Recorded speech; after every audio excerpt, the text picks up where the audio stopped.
Hello everyone, this is Sudhir Nishad. Welcome to my YouTube channel नई सोच education. आज मैं आप लोगों को रासायनिक अभिक्रियाएं एवं समीकरण चैप्टर के लेक्चर नंबर 2 में रासायनिक अभिक्रिया के प्रकार के बारे में बताऊंगा। तो सबसे पहले हम जो प्रकार है वो क्या है? संयोजन अभिक्रिया। क्या है? संयोजन अभिक्रिया। इसी को हम लोग योगात्मक अभिक्रिया भी कहते हैं। ठीक, तो देखिए ये क्या होता है, संयोजन अभिक्रिया क्या होता है। तो इसमें देखिए ये वह रासायनिक अभिक्रिया जिसमें दो या दो से अधिक पदार्थ आपस में मिलकर सिर्फ एकल उत्पाद यानी एक उत्पाद का निर्माण करते हैं, उसे संयोजन अभिक्रिया कहते हैं। देखिए इसका परिभाषा क्या है? वह रासायनिक अभिक्रिया जिसमें दो या दो से अधिक पदार्थ आपस में संयुक्त होकर एकल उत्पाद का निर्माण करते हैं, उसे संयोजन अभिक्रिया कहते हैं। मतलब इसमें दो या दो से अधिक पदार्थ मिलेंगे, आपस में जुड़ेंगे, अभिक्रिया करेंगे, उसके बाद जो उत्पाद बनेगा वो सिर्फ एक ही बनेगा, कोई सह उत्पाद नहीं बनेगा, कोई एक्स्ट्रा चीज या एक्स्ट्रा प्रोडक्ट इसमें नहीं बनेगा। जैसे एग्जांपल देखिए, मैग्नीशियम का वायु में जलना। किसका? मैग्नीशियम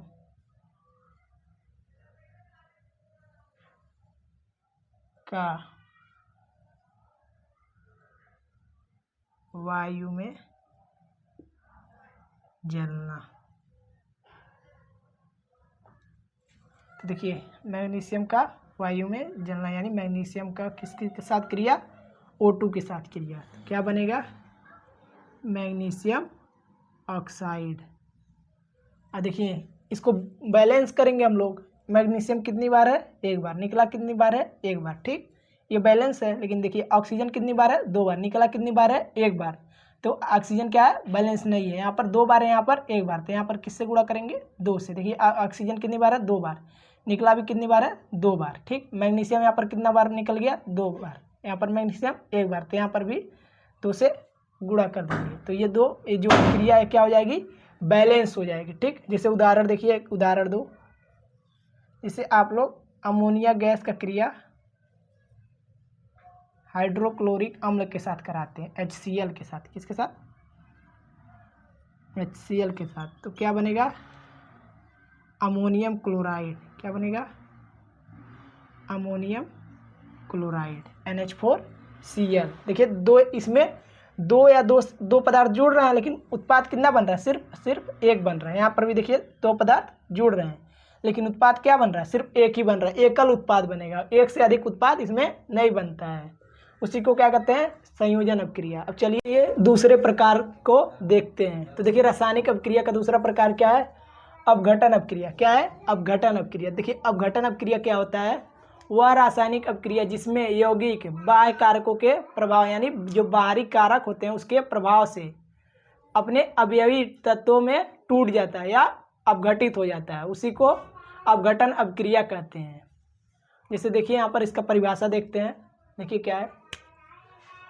वह रासायनिक अभिक्रिया जिसमें यौगिक बाह्य कारकों के प्रभाव द्वारा, यहाँ पर लिख लीजिएगा, बाह्य कारकों के प्रभाव द्वारा अपने अवयवी तत्वों में टूट जाते हैं, उसे अपघटन अभिक्रिया कहते हैं। जैसे अवयवी तत्व क्या होते हैं? जैसे जिन जिन तत्वों से मिलकर वह यौगिक बना हो, उसी को अवयवी तत्व कहते हैं। ठीक, तो चलिए इसका एग्जाम्पल देखते हैं। जैसे देखिए इसका एग्जाम्पल क्या हुआ? एक कैल्शियम कार्बोनेट। जब इसको गर्म करते हैं तो क्या बनता है? Calcium oxide plus carbon dioxide gas. तो देखिए ये क्या है? एक यौगिक है। क्या है? यौगिक है। इसको जब हम लोग गर्म किए, ये बाहरी प्रभाव है ना गर्म करना, तो इस जब गर्म किए तो ये अपने अवयवी तत्वों में टूट गया, कैल्शियम ऑक्साइड और CO2 में। इसमें आप लोग लिख सकते हैं ये अभिक्रियाएं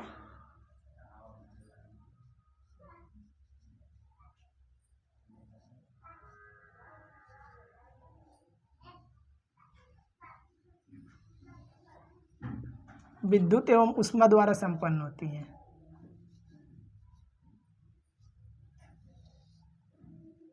विद्युत एवं ऊष्मा द्वारा संपन्न होती है।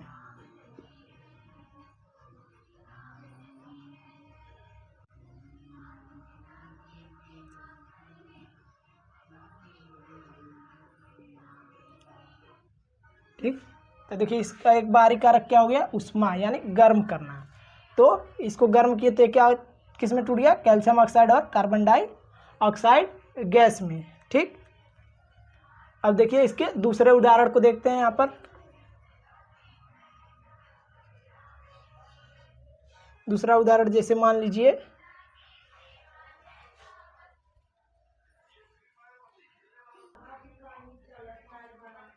जैसे यहाँ पर देख लीजिए दूसरा क्या है, दूसरा ले लेते हैं एग्जाम्पल, जैसे जल ले लेते हैं, क्या H2O।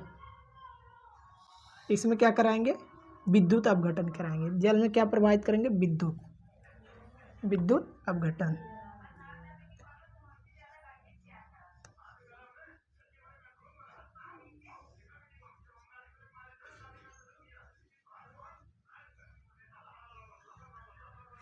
तो इसमें क्या बनेगा, H2+O2। अब देखते हैं ये अब क्रिया बैलेंस है कि नहीं है। देखिए पहले वाले एग्जाम्पल को देखते हैं। ठीक, पहले वाले को देखिए, यहाँ पर Ca कितनी बार है, कैल्शियम कितनी बार है, एक बार। यहाँ पर निकला भी कितनी बार है, एक बार। ठीक, ये देखिए कार्बन कितनी बार है, एक बार। निकला कितनी बार है, एक बार। ठीक, देखिए ऑक्सीजन कितनी बार है, 3 बार। निकला कितनी बार है, 1 और 2, कितनी बार, 3 बार। यानी ये अब क्रिया पहले से बैलेंस्ड है। अब देखिए इसको देखते हैं, यहाँ पर हाइड्रोजन कितनी बार है, 2 बार। यहाँ पर हाइड्रोजन निकला कितनी बार है, 2 बार। ठीक, यहाँ पर ऑक्सीजन कितनी बार है, 1 बार। निकला कितनी बार है, 2 बार। यानी ये बैलेंस नहीं है। यहाँ 2 है, यहाँ पर 1 ही बार। तो यहाँ पर क्या करेंगे, 2 से गुणा करेंगे। देखिए तब हाइड्रोजन कितनी बार हो गया, 4 बार। लेकिन ऑक्सीजन कितनी बार, 2 बार। यानी ऑक्सीजन बैलेंस हो गया। लेकिन यहाँ पर ऑक्सीजन 4 बार हो गया और निकला कितनी बार है, 2 बार। तो इसको भी बैलेंस करने के लिए क्या करेंगे, 2 से गुणा। देखिए 2 दूना 4, 4 हाइड्रोजन। यहाँ पर भी 2 दूना 4, 4 बार हाइड्रोजन। यानी ये अब क्रिया क्या हो गई, बैलेंस्ड हो गई। तो देखिए ये जो अपक्रिया होती है, अपघटन अपक्रिया, ये विद्युत और ऊष्मा द्वारा संपन्न होती है। देखिए यहाँ पर ऊष्मा द्वारा दिखा दिए, तो बाह्य कारक जब ऊष्मा होगा तो क्या होगा, और यहाँ पर विद्युत दिखा दिए। ठीक, अब चलिए अगले वाले पार्ट पर चलते हैं।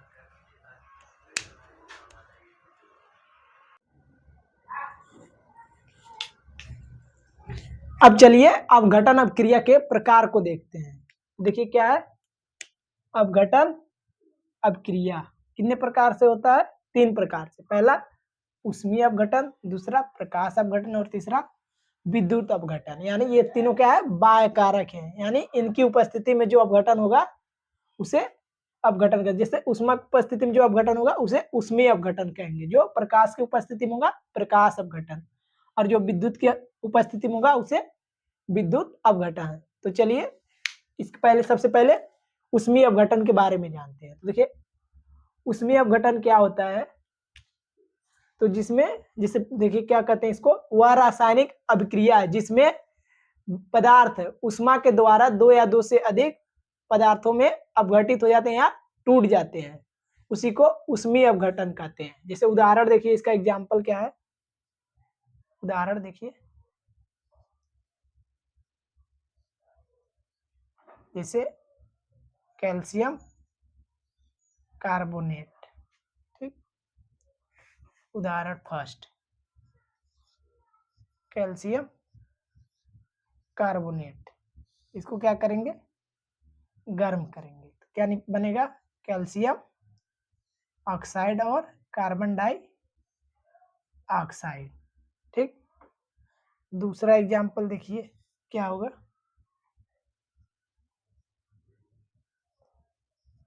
FeSO,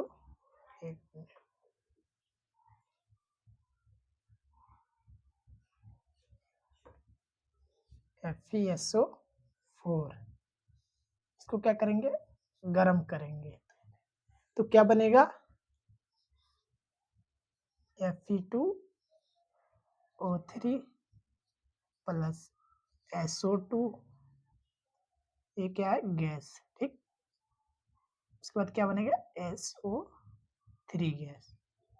ठीक, देखिए पहला क्या है, कैल्शियम कार्बोनेट। जब इसको क्या करेंगे, गर्म करेंगे तो ये टूट जाएगा। किसमें टूटेगा, कैल्शियम ऑक्साइड और कार्बन डाइऑक्साइड में।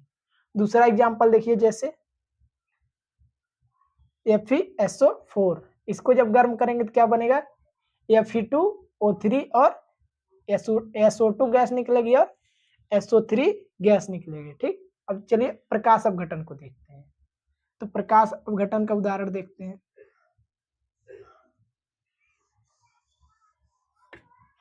तो देखिए प्रकाश अपघटन में क्या होगा, सबसे पहले देख लीजिए, उदाहरण लेते हैं, सिल्वर क्लोराइड ले लीजिए। क्या लेंगे, सिल्वर क्लोराइड। यहाँ सनलाइट या प्रकाश की उपस्थिति, सनलाइट लिख लेते हैं, आसानी से लिखा जाएगा सनलाइट। तो यहाँ पर क्या बनेगा, Ag सिल्वर प्लस Cl2 क्या, गैस। Ag सिल्वर बनेगा जो ठोस पदार्थ होगा, और Cl2 क्या बनेगा, गैस बनेगा। ये गैस है। ठीक है, इस ये क्या रहेगा, ठोस रहेगा। इसको स्मॉल s से ठोस को प्रदर्शित करते हैं। ठीक, और ये गैस का निकलना, इसका ये चिन्ह क्या प्रदर्शित करता है कि गैस निकल रहा है। ठीक, दूसरा पहला हो गया। दूसरा इसमें एग्जांपल आप ले सकते हैं, यहाँ पर बता दे रहे हैं इसका दूसरा एग्जांपल। ठीक, दूसरा कार्बन डाई ऑक्साइड, क्या, कार्बन डाई ऑक्साइड और जल। ठीक, यहाँ क्या लेंगे, जल। दिखाई दे रहा है यहाँ पर नीचे, एक बार रुकिए मैं कैमरा में देख लेता हूँ दिख रहा है कि नहीं।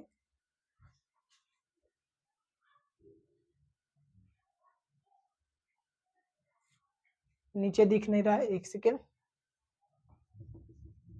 इसको थोड़ा सा और ऊपर कर देते हैं। ओके, थोड़ा सा और ऊपर है। यहाँ पर क्या होगा, CO2 प्लस H2O। यहाँ क्या होगा, सनलाइट, सूर्य का प्रकाश या सूर्य के प्रकाश की उपस्थिति। ठीक, तो क्या बनेगा, C6H12O6। इसी को क्या कहते हैं, ग्लूकोज। क्या, ग्लूकोज। अब इस सब क्रिया को क्या करेंगे, बैलेंस करेंगे। क्या करेंगे, बैलेंस। ठीक, और उसके बाद क्या बनेगा, यहाँ पर O2 बनेगा। ठीक, O2, इसको ऑक्सीजन कहते हैं। क्या है, ऑक्सीजन। तो बैलेंस करेंगे। देखिए यहाँ पर कार्बन कितनी बार है, एक बार। निकला कितनी बार है, 6 बार। ठीक, यहाँ पर क्या लगाएंगे, 6। ठीक है, कार्बन क्या हो गया, बैलेंस हो गया। अब देखिए यहाँ पर ऑक्सीजन कितनी बार हो गया, 12 बार। कितनी बार, 12 बार। और यहाँ पर कितना है, 6 2 8, और यहाँ पर 12 1 13 बार हो गया। तो ऑक्सीजन को भी बैलेंस करना पड़ेगा। यहाँ पर देखिए हाइड्रोजन भी 12 बार है और यहाँ पर 2 बार। तो हाइड्रोजन को यहाँ पर 6 से गुणा करेंगे तो 6 दूना 12 हाइड्रोजन, और यहाँ पर भी 12, यानी हाइड्रोजन भी क्या हो गया, बैलेंस्ड हो गया। कार्बन भी बैलेंस्ड। अब बचा है सिर्फ ऑक्सीजन। तो देखिए 6 से गुणा करेंगे तो यहाँ 6 ऑक्सीजन और हो गया, और यहाँ पर 6 दूना 12, यानी टोटल इस साइड कितना हो गया, 18 ऑक्सीजन। इधर कितना है, 6 ऑक्सीजन और 2 ऑक्सीजन, 6 2 8। यहाँ अगर हम लोग 6 से गुणा कर देते हैं, 6 दूना 12 और 6 18 ऑक्सीजन, यानी अब क्रिया क्या हो गई, बैलेंस्ड हो गई। ये भी किसका एग्जाम्पल है, प्रकाश अपघटन का। क्या, 6CO2 6H2O सनलाइट की उपस्थिति में क्या बनाएगा, ग्लूकोज और ऑक्सीजन। ठीक, अब उसके बाद देखिए विद्युत अपघटन को देखते हैं। ठीक, विद्युत अपघटन, इसका उदाहरण देख लीजिए, जैसे H2O। क्या, H2O विद्युत अपघटन, यानी विद्युत प्रवाहित करने पर क्या बनेगा, H2 प्लस O2। देखिए हाइड्रोजन 2 बार निकला, कितनी बार, 2 बार। ऑक्सीजन निकला 2 बार, है कितनी बार, 1 बार, यानी यहाँ 2 से गुणा करना पड़ेगा। अब ऑक्सीजन यहाँ पर 2 बार, यहाँ पर भी 2 बार, लेकिन हाइड्रोजन कितनी बार हो गया, 4 बार। यहाँ 2 से गुणा करेंगे तो हाइड्रोजन भी क्या हो गया, बैलेंस्ड हो गया। दिख रहा है कैमरा में, एक सेकेंड रुकिए, कैमरा में देखते हैं आ रहा है कि नहीं साइड।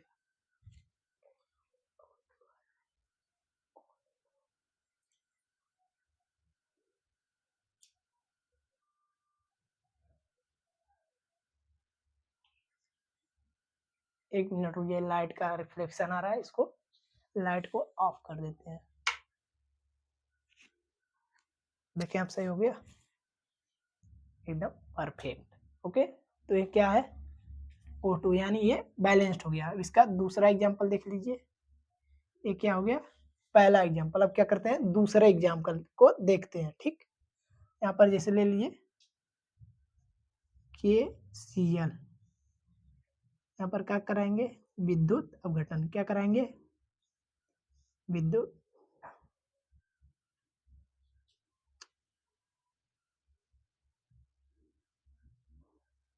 अपघटन।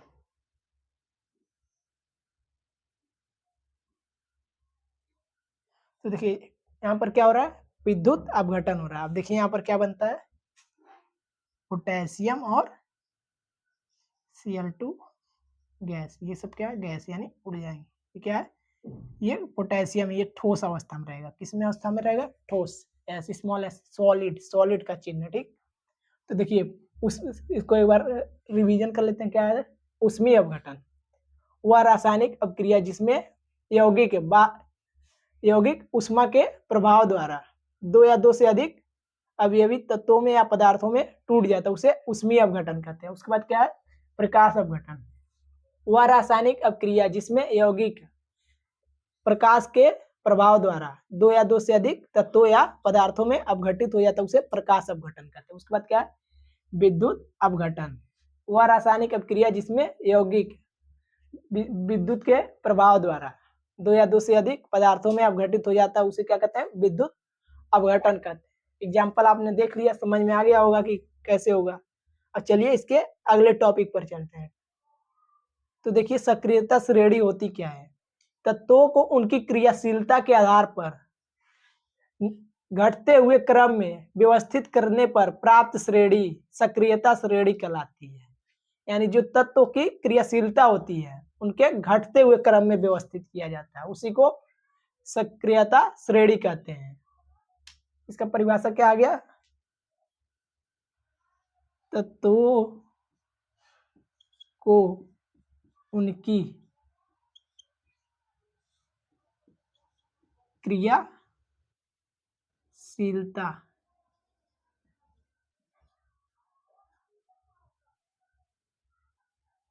क्रियाशीलता क्रियाशीलता एक ही में रहेगा। ठीक, के आधार पर घटते हुए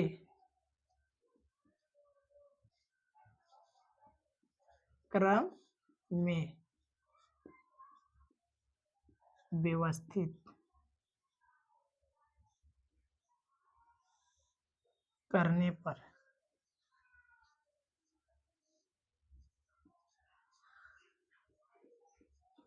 प्राप्त श्रेणी सक्रियता श्रेणी कहलाती है।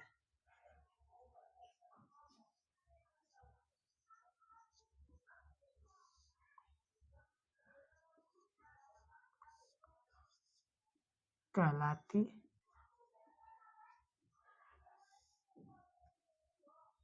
है। देखिए सक्रियता श्रेणी के कुछ तत्वों को जानते हैं, जैसे सबसे पहले क्या आएगा, पोटेशियम।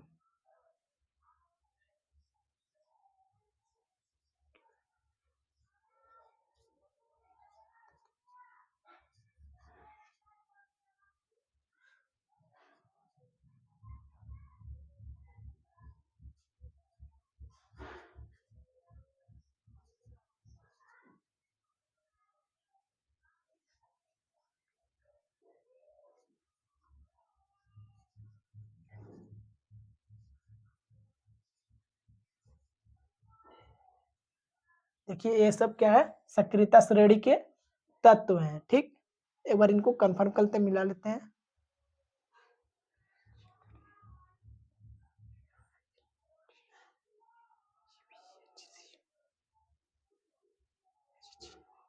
सही है। ठीक, अब इसका नाम क्या है, इसको क्या कहते हैं, पोटेशियम। पोटेशियम का प्रतीक है, किसका, पोटेशियम। क्या है, सोडियम।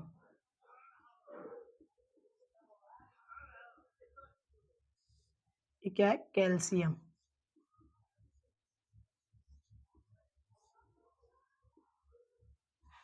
उसके बाद क्या है, मैग्नीशियम है।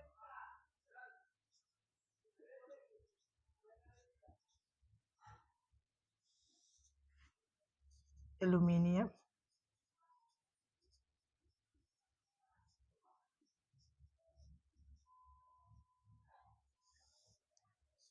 जिंक। उसके बाद क्या है, आयरन।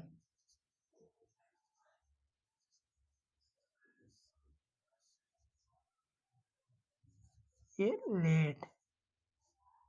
क्या है, हाइड्रोजन।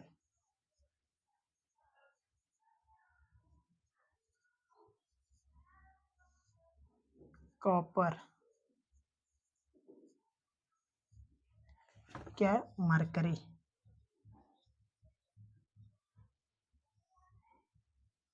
सिल्वर। ये क्या है, गोल्ड।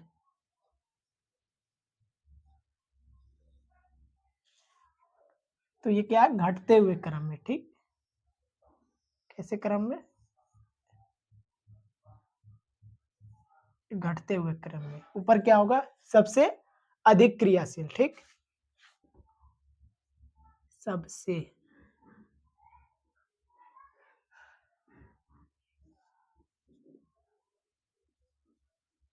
अधिक क्रियाशील या क्रियाशीलता, ठीक। ये क्या हो जाएगा, घटती हुई क्रम में। किससे, घटते हुए क्रम में या घटती हुई क्रियाशीलता, ठीक। उसके बाद क्या होगा, सबसे कम अब क्रियाशीलता।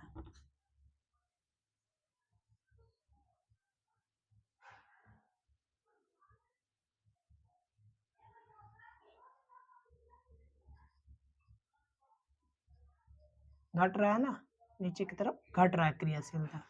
और जो सबसे नीचे होगा क्या होगा, सबसे कम क्रियाशील। सबसे कम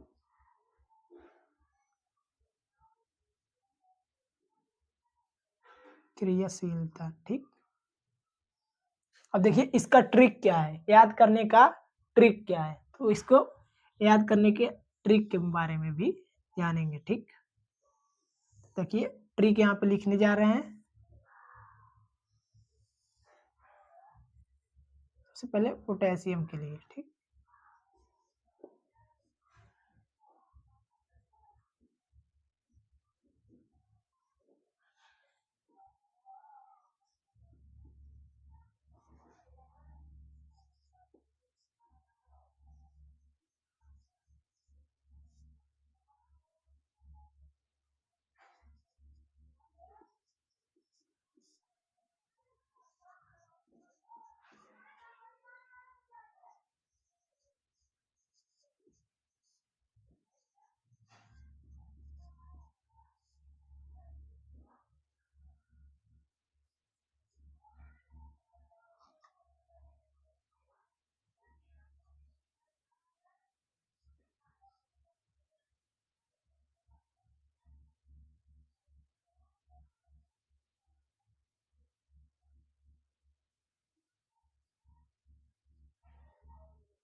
तो देखिए इसका ट्रिक क्या है, काशीनाथ का माली आलू जरा फीके पकाता है, कौन हो आगे आओ।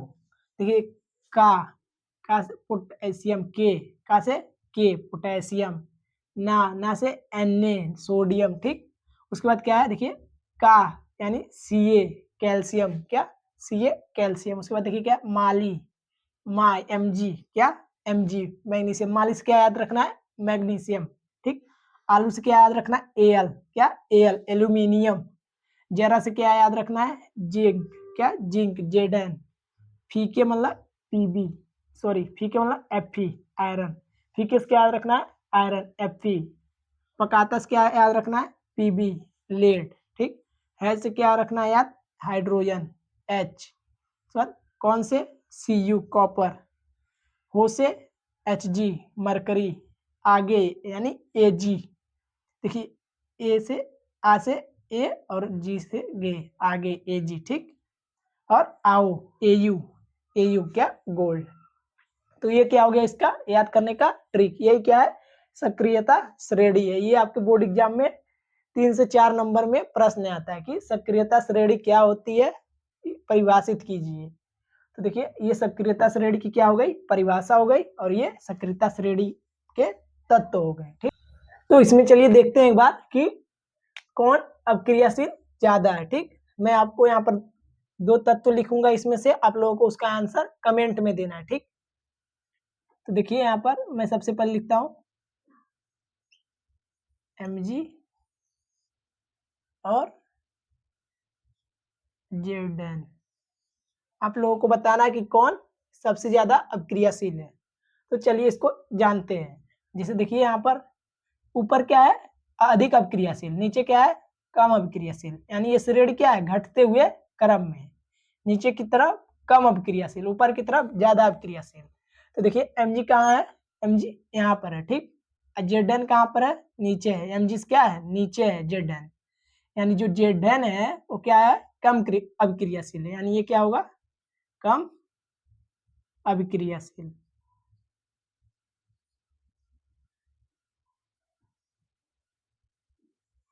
और जो Mg होगा वो क्या होगा, अधिक अभिक्रियाशील। क्या होगा, अधिक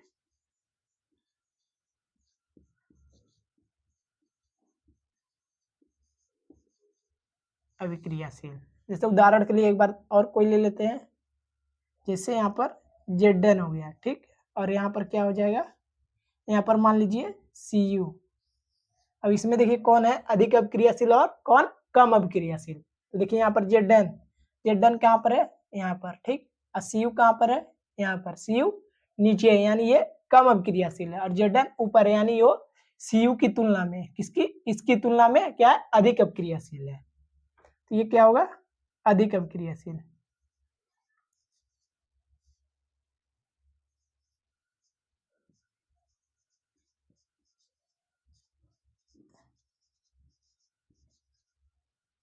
ये क्या हो जाएगा, कम अभिक्रियाशील,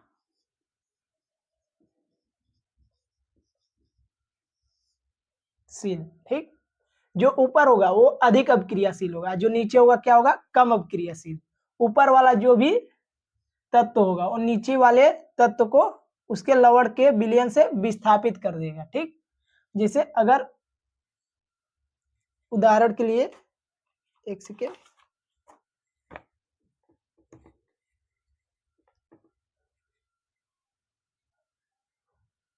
जैसे देख मान लीजिए क्या है, Zn Cl2 है, ठीक। इसका क्रिया किससे कराएंगे, कैल्शियम से।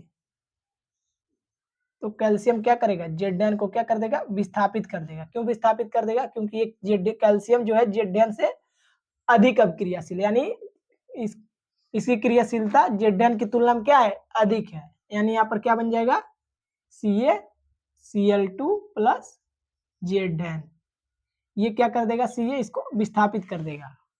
लेकिन अगर यही यहाँ पर CaCl2 रहता और इसका क्रिया Zn से कराते हैं, तो ये जो Zn है Ca को विस्थापित, यानी कैल्शियम को विस्थापित नहीं कर पाता। क्यों विस्थापित नहीं कर पाता, क्योंकि जो Zn की क्रियाशीलता है कैल्शियम की तुलना में क्या है, कम है। जिंक की क्रियाशीलता कैल्शियम की तुलना में कम है, इसलिए ये कैल्शियम को विस्थापित नहीं कर पाएगा, ठीक। अब चलिए इसके अगले टॉपिक पर चलते हैं, विस्थापन अपक्रिया के बारे में जानते हैं।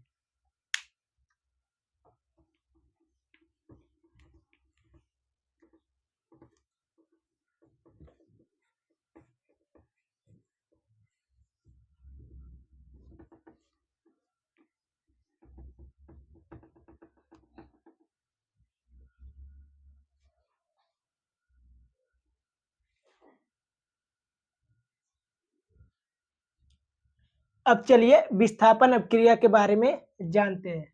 किसके बारे में, विस्थापन अभिक्रिया के बारे में। तो देखिए विस्थापन अपक्रिया होता क्या है, कहा जाता है वे रासायनिक अभिक्रियाएं जिसमें अधिक क्रियाशील तत्व किसी कम क्रियाशील तत्व के परमाणु को विस्थापित कर स्वयं उसका स्थान ले लेता है या ग्रहण कर लेता है, उसी को विस्थापन अभिक्रिया कहते हैं। देखिए इसका परिभाषा एक बार देख लेते हैं। वे रासायनिक अभिक्रियाएं जिसमें अधिक क्रियाशील तत्व किसी कम क्रियाशील तत्व को उसके यौगिक से विस्थापित करके स्वयं उसका स्थान ग्रहण कर लेता है या ले लेता है, ठीक, उस अभिक्रिया को विस्थापन अभिक्रिया कहते हैं। उदाहरण देखिए, जैसे यहाँ पर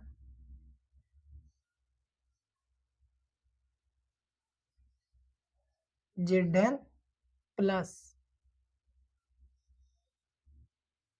FeSO4, तो देखिए जो Zn होता है वो आयरन से अधिक क्रियाशील होता है, क्योंकि ये सक्रियता श्रेणी में आयरन से क्या होता है, ऊपर होता है, ठीक। तो अभिक्रिया कराएंगे तो ये Fe को क्या कर देगा, विस्थापित कर देगा, यानी Fe विस्थापित हो गया और ZnSO4 के साथ रिएक्शन करके ZnSO4 बना लेगा। ये कैसे बना है, तो देखिए जो Fe होता है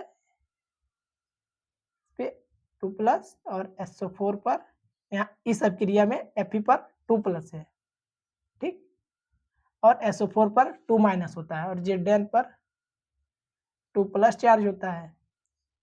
तो देखिए ये जो Zn है Fe को विस्थापित करेगा, तो इसका चार्ज और इसका चार्ज SO4 के साथ रिएक्शन करेगा, तो जो Zn का चार्ज है और SO4 का चार्ज जो सेम है, तो ये चार्ज कैंसिल हो जाएंगे और ZnSO4 बनेगा, ठीक। इसके लिए मैंने बेसिक केमिस्ट्री का क्लास लिया है यूट्यूब पर, उसको सर्च करके देख लीजिएगा, उसमें मैंने आप लोगों को सूत्र बनाना सिखाया है, ठीक। और ये Fe क्या हो जाएगा, बाहर निकल जाएगा, ठीक। अब चलिए एक और एग्जांपल लेते हैं। बेसिक केमिस्ट्री का क्लास देख लीजिएगा आप लोग, जिसमें मैंने तत्व, आयन और सूत्र बनाने के बारे में बताया है, ठीक। देखिए एक एग्जांपल और लेते हैं, जैसे पोटेशियम प्लस ZnCl2। देखिए जो पोटेशियम है सबसे अधिक क्रियाशील होता है, क्योंकि सक्रियता श्रेणी में सबसे ऊपर क्या आता है, पोटेशियम आता है, ठीक, और Zn उससे नीचे आता है, यानी ये जो जिंक है वो पोटेशियम की तुलना में कम क्रियाशील है, ठीक। अब देखिए यहाँ पर क्या होगा, ये पोटेशियम किससे क्रिया करेगा, क्लोरीन से, और Zn को क्या कर देगा, उसके यौगिक से विस्थापित कर देगा, तो यहाँ पर क्या बनेगा, KCl प्लस यहाँ पर क्या आ जाएगा, Zn, ठीक। अब देखते हैं अभिक्रिया बैलेंस है कि नहीं है। तो देखिए पोटेशियम कितनी बार है, एक बार, निकला कितनी बार है, एक बार, ठीक। Zn कितनी बार है, एक बार, निकला कितनी बार है, एक बार। क्लोरीन कितनी बार है, 2 बार, निकला कितनी बार है, एक बार, तो यहाँ पर 2 लगाएंगे। देखिए क्लोरीन कितनी बार हो गया, 2 बार, लेकिन पोटेशियम भी 2 बार हो गया, लेकिन था कितनी बार, एक बार, तो यहाँ पर भी 2 लगाएंगे। अब ये क्या हो गया, रिएक्शन अभिक्रिया क्या हो गया, बैलेंस्ड हो गया, ठीक। अब देखिए एक और अभिक्रिया के बारे में, इसका तीसरा एग्जांपल लेते हैं। ये क्या हो गया, दूसरा, ठीक, ये पहला। यहाँ पर जैसे आप ले लीजिए Fe और यहाँ पर ZnSO4। अब यहाँ पर क्या बनेगा, क्या है, अभिक्रिया संभव है। देखिए यहाँ पर जो Fe है वो Zn की तुलना में क्या है, कम क्रियाशील है, क्योंकि Zn सक्रियता श्रेणी में Fe से ऊपर आता है, इसलिए जो Zn है ये अधिक क्रियाशील है और ये कम क्रियाशील है, तो यहाँ पर अभिक्रिया नहीं होगा। क्यों नहीं होगा, क्योंकि जो Fe है Zn को विस्थापित नहीं कर पाएगा, तो यानी यहाँ पर क्या लिखेंगे, अभिक्रिया संभव नहीं है। क्या, अभिक्रिया संभव नहीं है, ठीक। ये इंपॉर्टेंट है, ऐसे भी आपसे बोर्ड एग्जाम में पूछा जा सकता है, कि पूछेगा क्वेश्चन, क्या होता है जब Fe और जिंक सल्फेट का अभिक्रिया कराया जाता है, तो ये अभिक्रिया संभव नहीं है, क्योंकि ये जो Fe है वो Zn की तुलना में कम क्रियाशील है। ठीक, इसका नाम क्या हो गया, ये आयरन और ये सल्फेट। तो पूरा नाम क्या हो जाएगा, आयरन सल्फेट, आयरन सल्फेट। और ये क्या है, जिंक है, बना क्या है, जिंक सल्फेट।